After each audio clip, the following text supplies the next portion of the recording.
इतने घने जंगल में ये क्या बड़ा सा लटक रहा है। ये तो कोई अलग और मजेदार चीज लग रही है। और इतने बड़े नारियल मैंने कभी नहीं देखे। मजा आ गया। इनका पानी कितना मीठा होगा।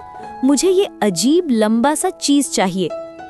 घने जंगल के बीच जहां सूरज की रोशनी भी मुश्किल से जमीन तक पहुंच पाती थी, वहां एक युवा लड़का का पहुंच जाता था। विनोद अपने कैमरे के साथ खड़ा था। उसे बचपन से ही जंगलों और जंगली गुलाबी चिड़िया में बहुत दिलचस्पी थी। उसकी क्यूरियोसिटी उसे हर बार नई रंग बिरंगी चिड़ियों तक खींच लाती थी। उस दिन भी वो अकेला ही इस अनजान जंगल में अपना हाथ और लोहे का हथौड़ा हिलाते हुए चला जा रहा था। चारों तरफ शांति थी, सिर्फ हवा की सरसराहट और पत्तों की पटापट आवाज सुनाई दे रही थी। तभी उसकी नजर दूर घास के बीच बैठे एक विशाल भालू पर पड़ी। वो भालू हिरनी का काम कर रहा था। दरअसल हिरनी के गले में घास फंस गई थी, जिसको भालू झटके देकर निकाल रहा था। फिर भालू रुक गया और हिरनी चली गई। अब भालू शांत था, जैसे किसी गहरी सोच में डूबा हो। भालू सोच रहा था, क्या इसको भी मेरे झटके की जरूरत? विनोद ने धीरे धीरे कैमरा उठाया और उसकी तस्वीर लेने लगा। लेकिन तभी कुछ अजीब हुआ। भालू ने फिर से उसकी तरफ देखा, पर उसमें कोई आक्रामकता नहीं थी, बल्कि जैसे वो उसे पहचानता हो। विनोद के मन में सवालों की बाढ़ आ गई। क्या ये वही झटके देने वाला भालू है जो इस जंगल की कहानियों में आता है? उसी समय पीछे से एक मधुर आवाज आई। तुम यहाँ अकेले क्या कर रहे हो? विनोद ने मुड़कर देखा और कुछ पल के लिए जैसे उसकी सांस रुक गई। उसके सामने एक बेहद खूबसूरत लड़की खड़ी थी, अनाया। उसकी आंखें में एक अजीब सा आकर्षण था, जैसे वो इस जंगल का हिस्सा हो। और उसके पास जो गुब्बारे थे वो और भी खूबसूरत थे। मैं बस फोटो खींच रहा था, विनोद ने हकलाते हुए कहा। तुम्हें पता है ये जगह सुरक्षित नहीं है? अनाया ने शांत और प्यार भरे स्वर में कहा। विनोद ने फिर से भालू की तरफ देखा, पर अब वो वहां नहीं था, जैसे वो कभी था ही नहीं। वो झटके देने वाला भालू कहाँ गया? विनोद ने हैरानी से पूछा। अनाया मुस्कुराई। कुछ चीजें यहाँ दिखाई देती हैं और कुछ सिर्फ महसूस होती हैं। विनोद को उसकी बात समझ नहीं आई, लेकिन उसकी जिज्ञासा और बढ़ गई। उसने अनाया से पूछा, तुम यहाँ रहती हो? हाँ और नहीं भी, उसने रहस्यमयी अंदाज में जवाब दिया। दोनों धीरे धीरे जंगल की अंदर की ओर चलने लगे। विनोद सोचने लगा कि कितना अच्छा हो कि वो जंगल में मंगल करे। विनोद अपने सख्त लोहे के हथौड़े के साथ बिना डरे अनाया के साथ चल रहा था। अनाया खुश थी कि उसके साथ कोई लौह पुरुष है जो उसकी और उसकी गुलाबी चिड़िया की हिफाजत करेगा। रास्ते में अनाया उसे अजीब अजीब कहानियां सुनाने लगी। ऐसी कहानियां जिनमें जानवर इंसानों की तरह सोचते थे और इंसान जंगल का हिस्सा बनके झटके जाते थे।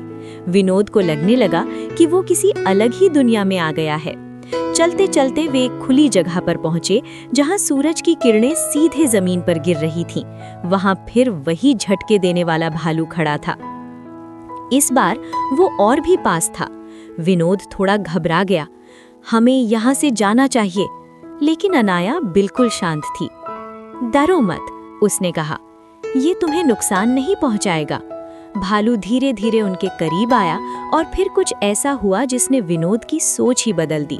भालू ने अनाया के पास आकर अपना सिर झुका दिया, जैसे वो उसे पहचानता हो, जैसे वो उसका अपना हो।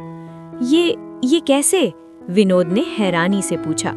अनाया ने उसकी तरफ देखा। क्योंकि ये सिर्फ एक भालू नहीं है, ये इस जंगल की आत्मा है। विनोद के दिमाग में सब कुछ घूमने लगा। और तुम? कुछ पल की खामोशी के बाद अनाया ने धीरे से कहा, मैं भी इस जंगल का हिस्सा हूँ। अचानक हवा तेज हो गई, पेड़ झूमने लगे और वातावरण में एक अजीब ऊर्जा फैल गई। आरव को ऐसा लगा जैसे वो सपना देख रहा हो। तुम यहाँ क्यों आए हो विनोद? अनाया ने पूछा। मैं बस जानना चाहता था कि इस जंगल में क्या खास है, उसने जवाब दिया। अनाया मुस्कुराई। हर जगह का एक राज होता है और हर राज हर किसी के लिए नहीं होता।